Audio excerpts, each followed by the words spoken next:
Thank you, Deputy Speaker. I rise to support the motion put forward by the member for Warringah. Domestic and intimate partner violence in Australia is a national crisis.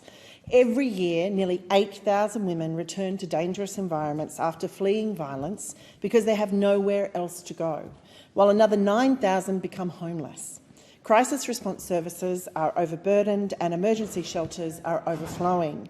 But these are just the stories we know of, Mr Deputy Speaker, of people who have found a way to leave, with the reality being there are thousands more trapped in violence silently. The words of one young North Sydney mother who lost everything after fleeing her violent partner with her 3 young children push me every day to do better in this place, and I share them now in the hope that it will push others. She simply said, "Surely you can do something at a national policy level. I can't be the only one going through this. It's just too big." And the truth is, she's right. Something must be done at the national policy level, and yet, like her, I can't help but question the urgency in which we are responding to this crisis as a parliament. We know we can move with speed when we feel there is a crisis that needs to be addressed. We saw this late last year when this government rushed through laws to deal with immigration detainees in what it perceived to be an immigration crisis. Well, I ask this government today, how many more women need to die before we respond to Australia's domestic violence crisis with the same urgency? To our shame, programs that have been proven to be effective in offering greater protection and more stability for children are not being rolled out nationwide, with the Staying Home Leaving Violence program being just one example.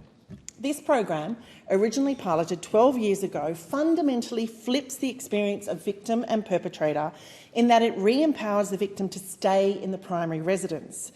As our current system stands, in the immediate aftermath of violence, it is the victim who is largely punished.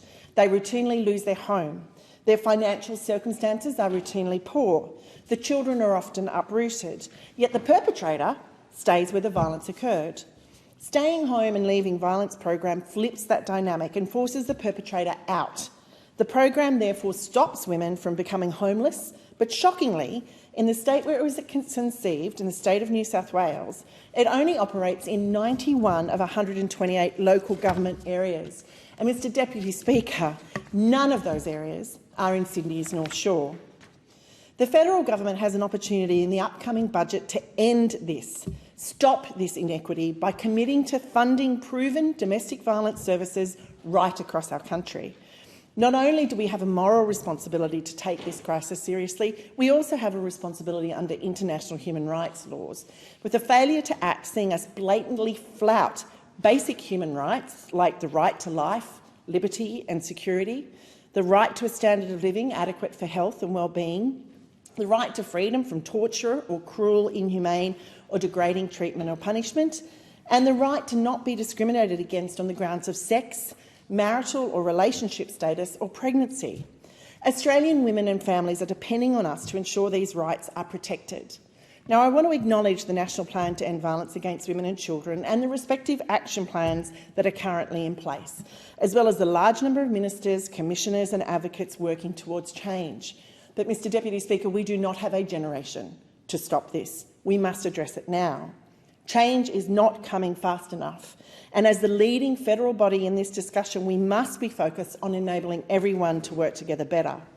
I thank the member for Warringah for bringing this important motion forward, and I echo her calls to convene a national cabinet crisis meeting of federal, state and territory ministers to ensure everyone understands the role they are playing in addressing this crisis. As a federal parliament, we can do 3 things. We can lead, we can coordinate, and we can provide stimulus, be that financial, human or capital, intellectual capital. It is past time that all of those things were brought to this crisis.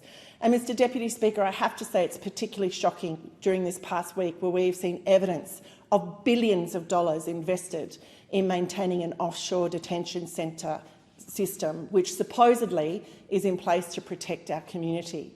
Yet those billions of dollars could be spent far better if they were directed to the onshore services that we need to support women and children escaping domestic violence. We choose what we prioritise as a parliament, and it's time we choose to tackle this crisis. Women and children right across the country have nowhere else to turn. It's time we turned to